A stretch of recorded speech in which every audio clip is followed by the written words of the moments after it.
Hi, I'm Brian Korell, and this is my story. I remember the very first time I ever got to stack chairs in a church. I think I was maybe 8 or 9 years old, and we kind of grew up in church, and that was just part of who I was and my family and who they were.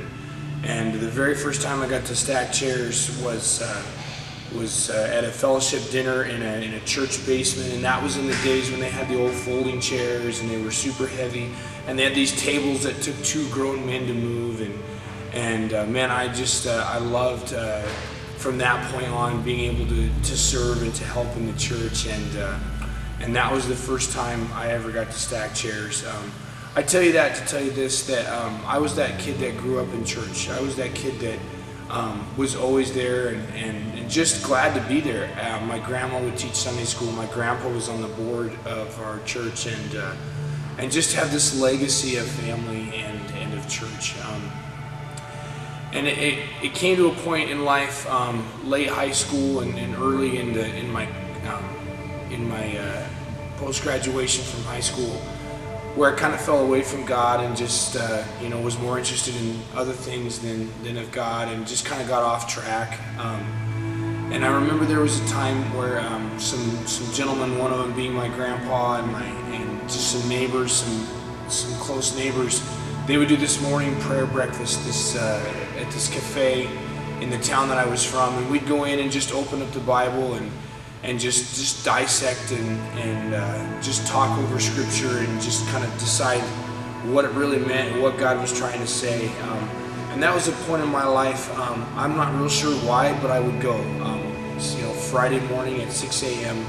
we'd meet at this little cafe, and we'd eat breakfast food. Maybe that was what brought me in, was the bacon. But man, I just kept going, and these men just kept pouring into me and changing my life. My grandpa, my uncle, and just some area farmers that would just love on me and love the Lord. I remember I just had become a youth pastor and just had gotten that far in my story and my journey, and God had done so much just between late high school and when I became a youth pastor.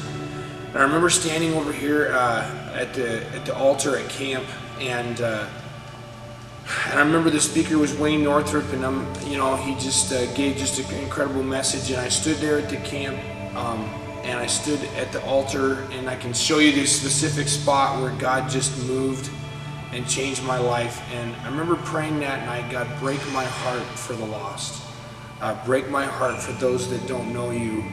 And standing there as an adult man, just bawling for those that don't know him, for those that don't have that relationship with him, that are dying without the hope that only comes from Jesus. And from that minute on, I was different. I was changed.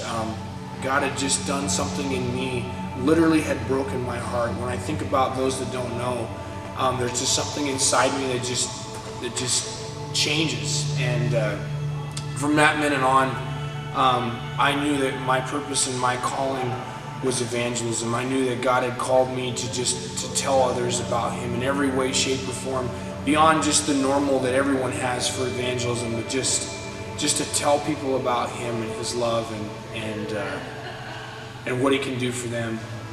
I encourage you this year at school and at camp, just go after it for God. Just ask Him big dreams. Ask Him to reveal your plan, your purpose that He has for your life. I'm Brian, and that's my story.